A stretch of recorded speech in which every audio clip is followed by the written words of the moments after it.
Money Rewired: How to Think, Grow, and Live Rich, No Matter Where You Start. Introduction.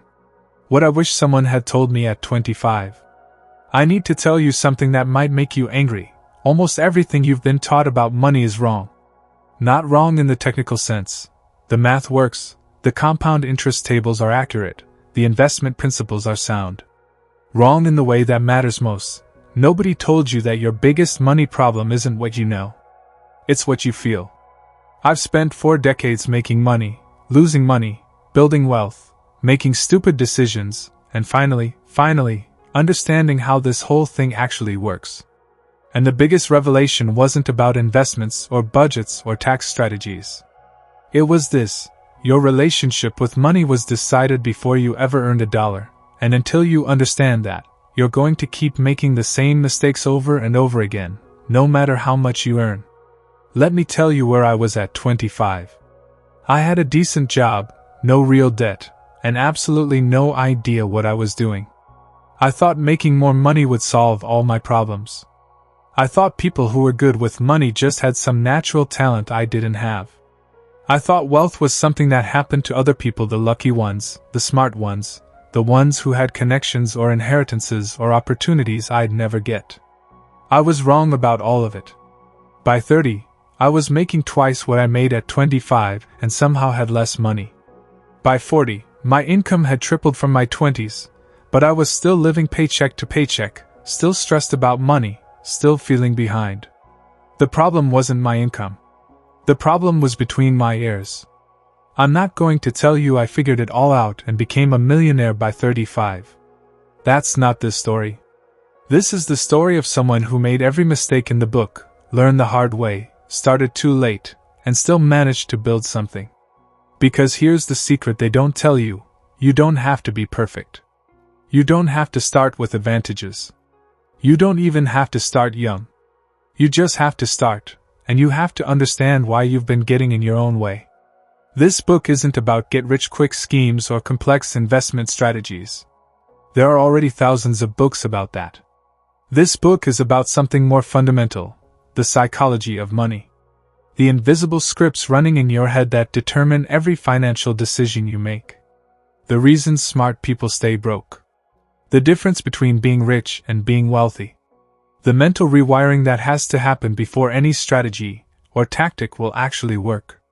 I'm writing this as someone who's on the other side now. Not rich. I'm not going to pretend I'm some financial guru living on a yacht. But comfortable. Free. Not stressed about money anymore. Able to help my kids. Able to retire on my terms. Able to look back and see clearly what worked, what didn't, and more importantly, why. The why is what matters. Because you can follow all the right steps and still fail if you don't understand why you're sabotaging yourself. You can make 6 figures and still be broke if you don't understand the psychology driving your spending. You can have the perfect budget and still never build wealth if you don't understand your relationship with risk, scarcity, and enough. Here's what I'm going to share with you in this book: the lessons I learned over 40 years, stripped of the jargon, told as honestly as I can. The mistakes I made so you don't have to. The invisible traps I fell into. The mindset shifts that changed everything. The practical strategies that actually work when you're starting from zero or less than zero. But more than that, I'm going to tell you the truth about money that nobody wants to say out loud. It matters. Not in the way you think. It won't make you happy or give your life meaning or fix your relationships. But financial stress will absolutely poison your life, and financial freedom will absolutely give you options you don't have now. The goal isn't to worship money. The goal is to master it so it stops mastering you. I spent too many years being controlled by money. Controlled by the fear of not having enough. Controlled by the need to look successful. Controlled by the stress of living beyond my means. Controlled by the scarcity mindset I inherited from my parents. Controlled by the belief that I'd never be one of those people who got it. I learned something that changed everything. Money is psychology first, strategy second. And psychology can be rewired. That's what this book is about. Rewiring the broken circuits. Questioning the stories you inherited. Understanding the invisible forces driving your decisions. building new patterns that actually serve you instead of sabotaging you. I can't give you a magic formula. I can't promise you'll be a millionaire in 5 years. I can't even tell you exactly what to do because your situation is different from mine, your goals are different, your starting point is different. But I can tell you this, if you're willing to look honestly at your relationship with money, to question the beliefs that aren't serving you, to start where you are with what you have, and to stay consistent over time, you can build something. Maybe not everything you dreamed of, but something meaningful. Something that gives you options. Something that lets you sleep at night. Something that creates freedom instead of stress. And that's worth more than all the money in the world. I've made mistakes. I've learned lessons. I've built something from nothing, lost it, and built it again. I've seen what works and what doesn't. I've watched people with every advantage squander it, and people with nothing build empires. I've lived long enough to see the long-term consequences of short-term decisions. This is what I wish someone had told me at 25. Hell, at 35. Even at 45. It's not too late for you, no matter where you're starting from. But you have to start. And you have to start by rewiring the way you think about money. So let's begin. Check out this book, Money Rewired: How to Think, Grow, and Live Rich, no matter where you start, in the description below. It doesn't matter where you're starting from, this book will show you how to rewire your mindset and build real wealth. Chapter 1. The Money Stories We Inherit. You know what nobody tells you. Your relationship with money was decided before you earned your first dollar. I'm 65 years old, and I can still hear my father's voice every time I look at a price tag. We can't afford that, he'd say, even when we could. That phrase got wired into my brain like electrical circuitry, and for decades, I carried his Depression-era scarcity around like a stone in my pocket. Your money story started the same way, in childhood, watching your parents. Maybe your mother hid purchases from your father. Maybe your parents fought about money after they thought you were asleep. Maybe they never talked about it at all, treating it like some shameful secret. Or maybe they flashed it around, using it like a weapon or a scorecard. I've watched my own children struggle with money, and you know what I realized? They weren't struggling with dollars and cents. They were struggling with the invisible rules I'd taught them without meaning to. When my son was afraid to invest in his business, that was me.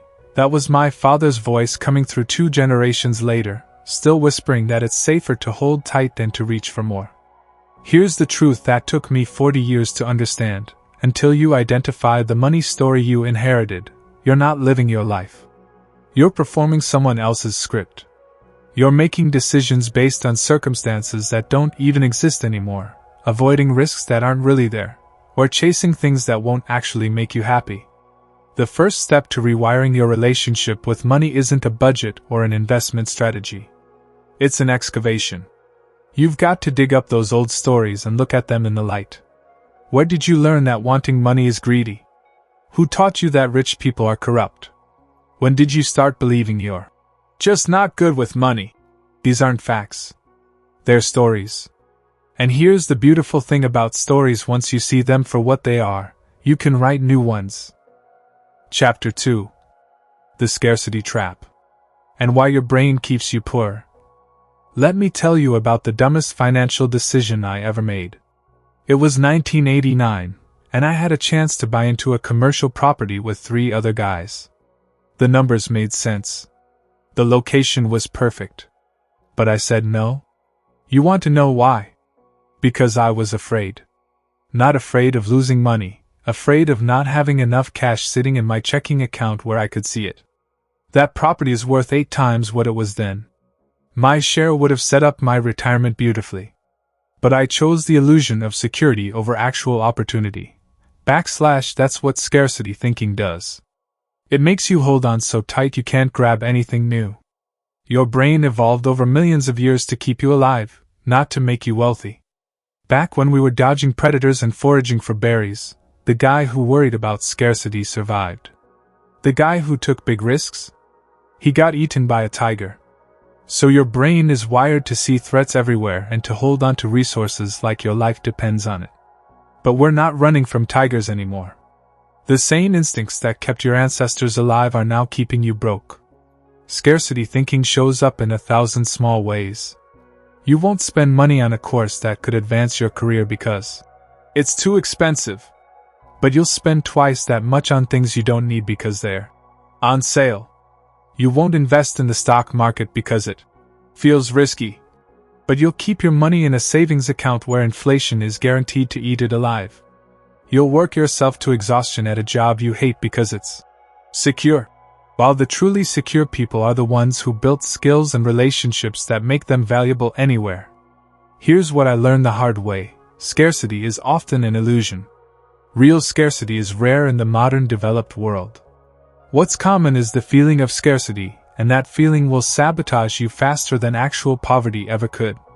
The shift from scarcity to abundance isn't about lying to yourself or pretending you have more than you do.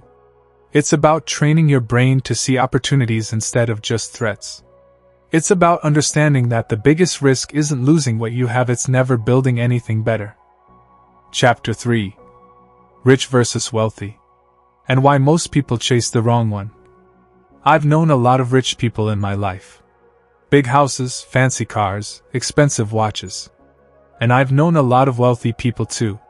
Here's what most folks don't understand: rich and wealthy are completely different things. Rich is your income. Wealthy is your freedom. My neighbor, John, made $300,000 a year as a surgeon. Beautiful house, luxury cars, kids in private school, country club membership. Rich as hell. He was also miserable, working 70-hour weeks, stressed beyond belief, and one bad lawsuit away from financial catastrophe. When he wanted to retire at 60, he couldn't. His lifestyle required that income. The golden handcuffs were locked tight. Then there's my friend Maria. She never made more than $75,000 a year as a teacher. But she saved aggressively, invested consistently, and lived in a house she actually owned. At 58, she walked away from work because she wanted to. Not because she had to, but because she could. She spends her time traveling, volunteering, and seeing her grandkids. That's wealth. Rich is the car that impresses your neighbors. Being wealthy is not caring what your neighbors think. Being rich is a big salary. Wealthy is the money working for you while you sleep. Being rich is spending everything you make to look successful. Being wealthy is being successful enough that you don't need to prove anything. The trap is that our culture sells us rich and calls it wealthy. Every advertisement, every social media post, every movie and TV show, they're all pushing the same message: buy more, look successful, keep up with everyone around you. And millions of people are running on that hamster wheel, making good money and staying broke because they're confusing income with wealth. I wasted my 30s and 40s chasing the rich. Bigger house, nicer car, better vacations. My income went up, and somehow I was always just as stressed about money. Because no matter how much you make, if you spend it all trying to look successful, you're not building anything. You're just running faster on the same wheel. Wealth is different. Wealth is built slowly, through decisions nobody sees. It's the automatic transfer to your investment account. It's the car you drive for 10 years instead of trading it in for a new one every 3. It's the daily coffee you make at home. It's boring. It's invisible. And it's the only thing that actually sets you free. Chapter 4: The Compound Effect. Or why time is your secret weapon. Albert Einstein supposedly called compound interest the 8th wonder of the world. I don't know if he actually said that, but I know it's true. And I know that most people don't understand it until it's too late to fully benefit from it. Here's the thing about compound growth: it feels like nothing for years, and then it feels like magic. And most people quit right before the magic happens. When I was 25, my uncle told me to put $200 a month into index funds and never touch it. I thought he was crazy. $200 a month? That's barely anything. What's that going to do? So I didn't listen. I spent that money on things I can't even remember now. New clothes. Nights out. Stuff. If I had listened to my uncle, that $200 a month would be worth over $1.2 million today. Let me say that again. 40 years of $200 a month, less than $100,000 total invested would have grown to well over $1 million. That's compound growth. But I didn't start investing consistently until I was 38. I still did okay, better than most, but I left hundreds of thousands of dollars on the table by waiting. Those early years matter more than you think because they have the most time to grow. The math is simple, but our brains can't handle it intuitively. If you invest $5,000 a year starting at age 25 and stop at age 35, just 10 years, $50,000 total, and let it grow at 8% until you're 65, you'll have more money than if you start at 35 and invest $5,000 every year until you're 65, 30 years, $150,000 total. That doesn't seem like it should be possible, but it is. Those early years compound for so long that they outweigh decades of later contributions. And it's not just money. Compound effects work in every area of life. The skills you build today don't just help you tomorrow, they stack on themselves year after year. The relationships you invest in now pay dividends for decades. The health habits you build in your 30s determine your quality of life in your 70s. But here's the problem: compound growth is invisible at first. You work out for a month, and you barely see a difference. You invest for 5 years, and the account still feels small. You build a skill for 2 years, and you're still not an expert. So people quit. They quit right before the exponential curve kicks in. I'm 65 now, and I can see the compound effects of every decision I made, good and bad. The investments I stuck with are still growing. The skills I built in my 40s are still paying off. The relationships I nurtured are still enriching my life. But I also see the cost of the time I wasted. Every year you wait is a year you can never get back. Not because you're running out of time to save, but because you're losing the compounding that only time can create. Start now. Start small if you have to. But start. Because time is the one thing you can't buy more of, and it's the most powerful force in wealth building. Chapter 5. The income ceiling in your mind.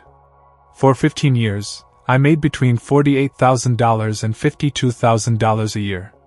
Different jobs, different titles, different companies, same salary range. And I thought that was just how it was. Some people make $50,000, some people make $150,000, and I was a $50,000 guy. That was my ceiling. Then one day, a colleague making twice what I made said something that changed everything. You know, you decide what you're worth. I laughed it off at first. Nobody decides what they're worth. The market does, right? The company does. The economy does. But he kept pushing. No, he said. You decided you're worth $50,000, so that's what you accept. You won't apply for jobs that pay more because you don't think you're qualified. You won't negotiate because you're grateful they're paying you at all. You've set your own ceiling. He was right. And it made me angry because he was right. Most people have an internal salary thermostat. It's a number they believe they deserve, and unconsciously, they make decisions that keep them right around that number. Make less, and they'll hustle to get back to it. Make more, and they'll self-sabotage until they fall back down to it. I see this all the time now that I'm looking for it. A friend gets a promotion and a raise, then immediately buys a new car and a bigger house, keeping himself just as financially stretched as before. A woman starts a side business that's taking off, then unconsciously stops marketing it once she hits a certain revenue. A young guy won't apply for management positions because he doesn't see himself as a manager, even though he'd be great at it. These aren't external limits. These are internal ones. Breaking through your income ceiling requires changing your identity. Not what you do, who you believe you are. Because if you see yourself as not a six-figure person, or not business owner material, or not the kind of person who gets promoted, you'll find 1,000 ways to make that belief true. The shift happens in small steps. You start noticing the thoughts. That's too expensive for someone like me. I could never do that. People like me don't make that kind of money. And instead of accepting those thoughts as facts, you question them. Says who? Based on what? Is that actually true, Or is it just a story I've been telling myself? Then you start acting as if. You dress for the job you want. You surround yourself with people who are where you want to be. You invest in yourself the way someone making twice your income would. You apply for positions you're not quite qualified for, because that's what people who grow actually do.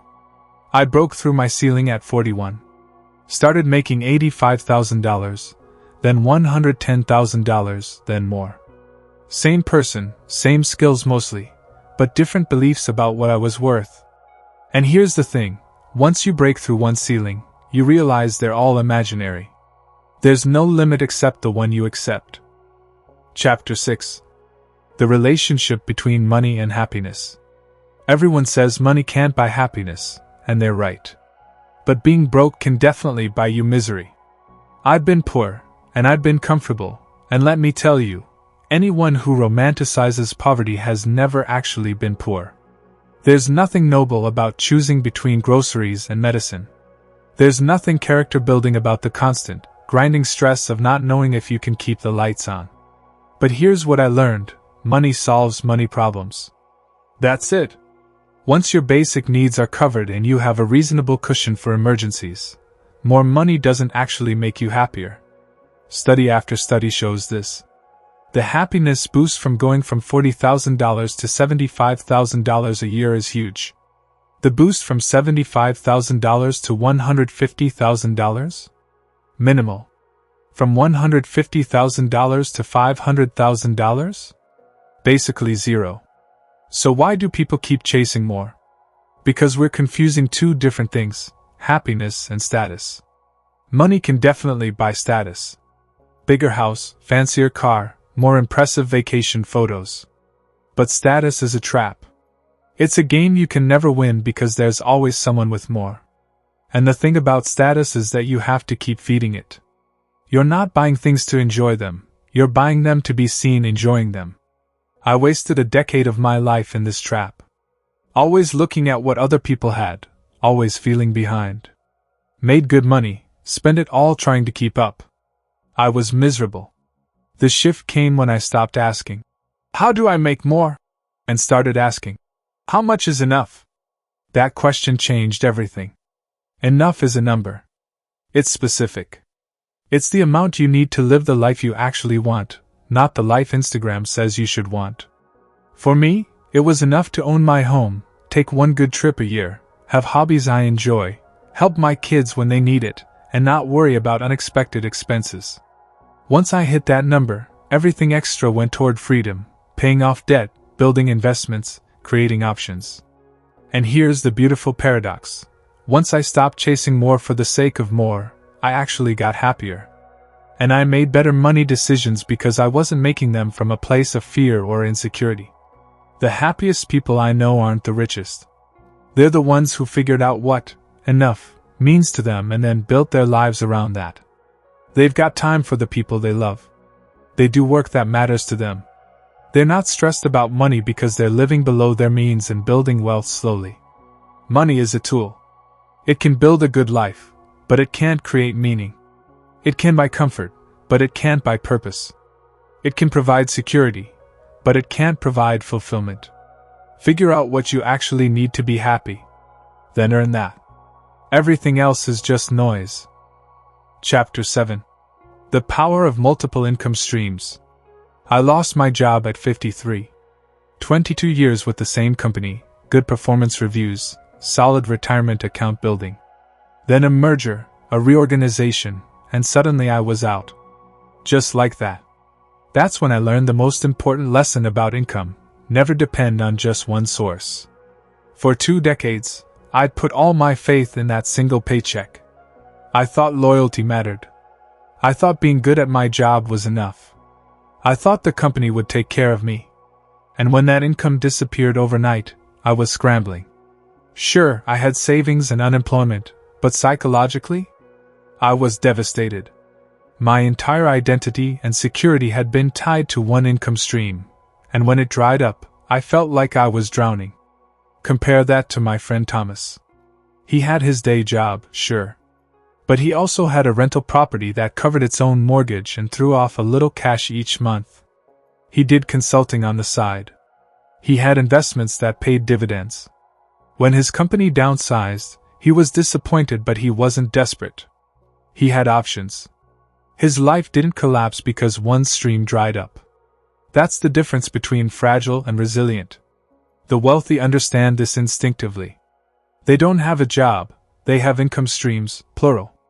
Real estate, investments, business ownership, royalties, dividends, side businesses. They build systems where money comes in from multiple directions, so no single point of failure can take them down. And here's what most people get wrong. You don't need to be rich to start building multiple streams.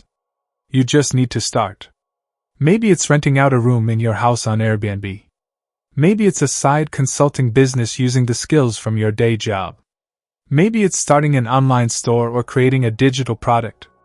Maybe it's dividend-paying investments, even if you're starting with just $100 a month.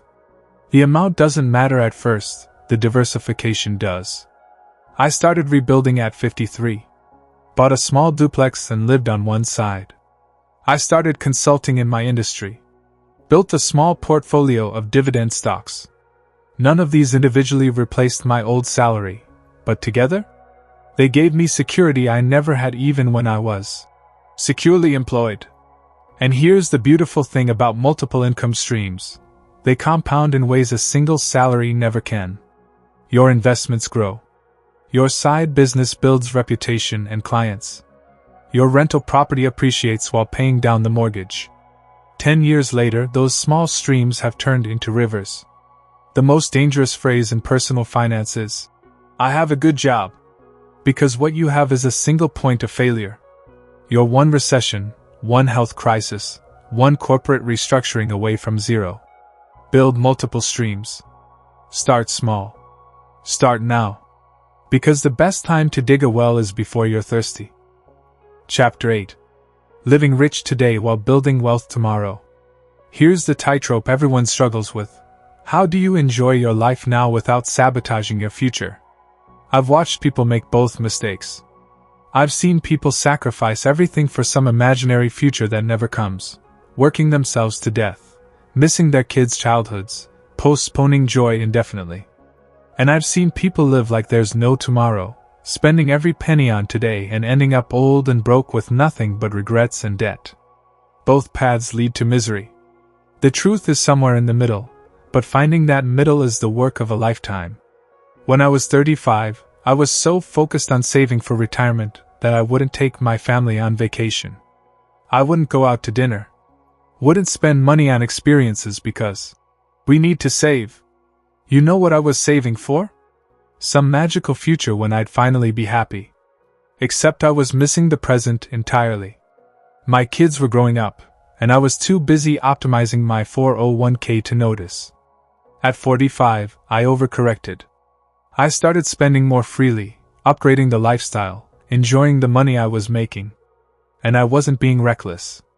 I was still saving, but I'd stopped being intentional. The lifestyle inflation crept up so gradually I didn't notice until I realized I was making 50% more than I did 5 years earlier, and somehow had less margin in my budget. The balance I finally found is this: spend lavishly on the things you truly value, and cut ruthlessly on everything else. For me, that meant travel. Real, meaningful travel with my family. That's where I want my money to go. So I spend it without guilt. But I drive a 10-year-old car. I pack my lunch. I live in a house smaller than I can afford. I cut cable and cook at home and shop at Costco. The things I don't care about. I'm cheap as hell. The things I value? I'm generous. This is the opposite of how most people live. They spend unconsciously on 1,000 little things they don't care about. Streaming services they don't watch. Gym memberships they don't use. Restaurants chosen out of convenience rather than joy. Stuff bought on impulse that sits in closets. But the things they really value? The dream trip, the hobby, the experience? They can't afford it because their money leaked out on things that don't matter. Get clear on your values. What actually makes you happy? What memories do you want to create? What experiences matter? Then build your spending around that. Everything else is negotiable. And here's the key: automate your wealth building so it happens before you have a chance to spend it. Pay yourself first. Set up automatic transfers to investments, retirement accounts, savings. Make that non-negotiable. Then whatever's left? Spend it without guilt on the things you value. This isn't deprivation. It's intentionality. It's deciding what you want your life to look like and then aligning your money with those decisions. I have enough saved that I'll be okay. But I also have a lifetime of memories with my family, hobbies I love, experiences I'll never forget. I didn't sacrifice everything for the future, and I didn't spend recklessly in the present. I found my balance. You can too. But you have to be intentional about it. Because if you're not intentional with your money, you'll wake up with neither wealth nor memories. And that's the real tragedy. Chapter 9. The Art of Saying No. To yourself and others. The hardest financial skill to learn isn't budgeting or investing. It's saying no. No to yourself when you want something you don't need. No to your kids when they want what their friends have. No to your friends when they want to go out and you need to save. No to families who think you should bail them out of problems they created. No to social pressure and keeping up and looking successful. Every yes to spending is a no to something else. Every yes to impressing people who don't matter is a no to building the life you actually want. I learned this way too late. For years, I couldn't say no. I couldn't say no to going out with the guys even though I couldn't afford it.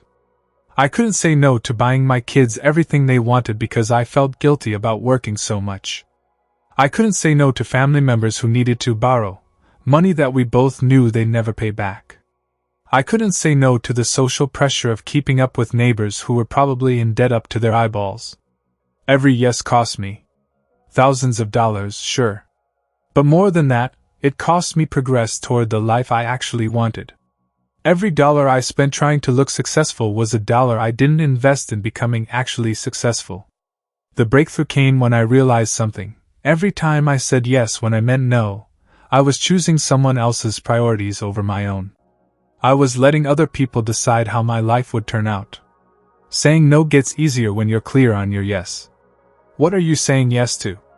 For me, it was financial independence.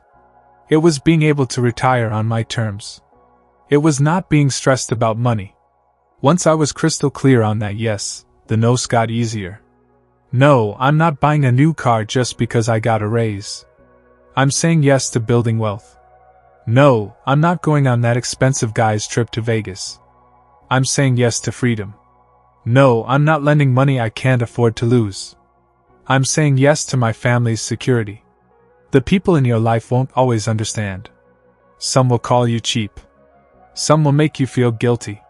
Some will drift away because you're not playing the same game anymore. Let them. The people who matter will respect your boundaries.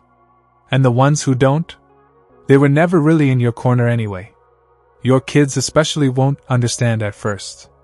They'll complain that other kids have better phones, nicer clothes, and newer shoes. That's okay. You're not raising them to win a popularity contest in middle school. You're teaching them that you can't have everything, that choices have consequences, that delayed gratification is a superpower. These are lessons worth the temporary discomfort of their disappointment. I can look back and see how every no I learned to say brought me closer to the life I wanted.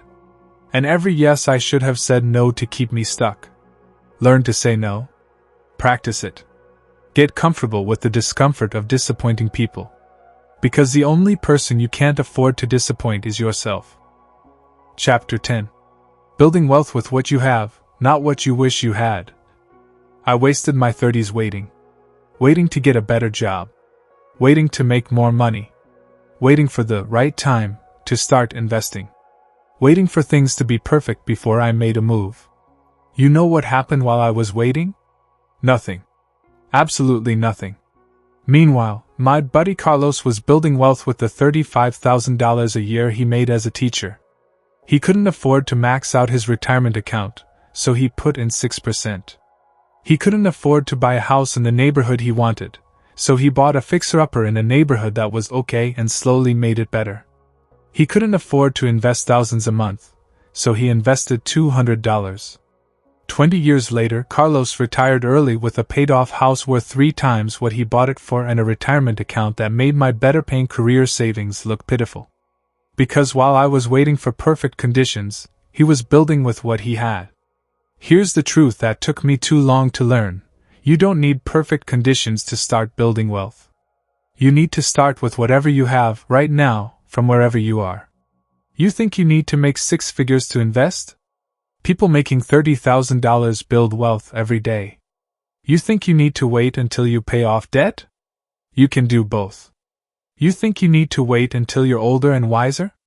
The best investor is the young person who starts early, not the wise person who starts late. The wealth-building game isn't won by the person with the highest income. It's won by the person who starts earliest and stays consistent longest. A young person making $40,000 who invests 10% consistently will end up wealthier than someone making $100,000 who waits until they're 40 to get serious about it. But our culture has sold us this lie that wealth building is for other people. For people who make more. For people who got better breaks. For people who started with advantages. So we wait. We tell ourselves, someday when? Someday when I get a raise. Someday when I pay off this debt. Someday when the kids are older. Someday when the market is better. Someday never comes. Start now. Start with $25 a month if that's what you have. Start by cutting one subscription and investing the difference. Start by reading one book about investing. Start by tracking your spending for 1 month. Start by opening a retirement account even if you can only put in a tiny amount. Just start. I can tell you with absolute certainty, the biggest mistake isn't starting small. The biggest mistake is not starting at all. You don't need perfect conditions. You don't need more money than you have right now. You don't need to wait for anything. You just need to start with what you have, from where you are today. Because tomorrow, you'll wish you had started yesterday. My final note. The life you build with money. And without it. I'm sitting here at 65, looking back at a lifetime of money decisions. The good ones, the stupid ones, the lucky ones, the ones I'd do differently. And here's what I want you to know. In the end, money mattered less than I thought it would and more than I wanted it to. It mattered less because the things that make life rich, love, purpose, connection, meaning, those don't cost much. My happiest memories aren't the expensive ones. They're having morning coffee with my wife, playing catch with my son, teaching my daughter to drive, laughing with old friends, Sunday dinners. These things are nearly free. But money mattered more because financial stress poisons everything. It poisoned my marriage in the early years when we were struggling. It poisoned my relationship with my kids when I was working too much to make ends meet. It poisoned my health with the stress and the worry and the sleepless nights. Money can't buy happiness, but the lack of it can definitely create misery. So here's what I learned: the goal isn't to get rich. The goal is to build a life where money isn't the main character in your story anymore. When you're broke, money is all you think about. Every decision is financial. Every opportunity is out of reach. Every month is a crisis. Money dominates your life. When you build wealth the right way, slowly, steadily, living below your means and investing the difference, something shifts. Money becomes a tool instead of a problem. You stop making fear-based decisions. You can say yes to opportunities. You can help people you love. You can walk away from situations that don't serve you. Freedom isn't about having everything. It's about not being controlled by the fear of having nothing. I didn't get everything right. I started too late. I made mistakes. I wasted money on stupid things. I stressed about stuff that didn't matter. I sacrificed time with people I love for money that didn't make me happier. But I also learned. I changed. I built something. And now I've got enough. Not everything I ever wanted, but enough. Enough to live comfortably. Enough to help my kids. Enough to not worry. Enough to spend my time how I want, with people I love, doing things that matter. That's wealth. Not the number in your account, but the life you're free to live. You can build this too. Not by chasing more endlessly, but by being intentional. By questioning the stories you inherited. By understanding your own psychology. By starting where you are with what you have. By building multiple streams. By saying no to what doesn't matter so you can say yes to what does. By thinking long term. By being patient. By being consistent. It won't happen overnight. Real wealth never does. But if you start today and stay consistent, in 10 years you'll look back amazed at how far you've come. In 20 years, you'll have built something remarkable. In 30 years, you'll be free. And isn't that what we're all really chasing? Not money itself, but what money can give us. The freedom to live life on our own terms, with the people we love, doing work that matters, unburdened by constant financial stress. That's the life worth building.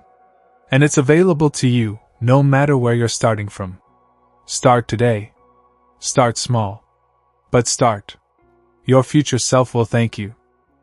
If this video resonated with you, there's more. You know what to do. This is just an audiobook of Money Rewired, how to think, grow, and live rich, no matter where you start. If you're ready to completely transform how you think about money and start building real wealth, no matter where you're starting from, the full book is waiting for you. Grab your copy in the description below and start your journey to financial freedom.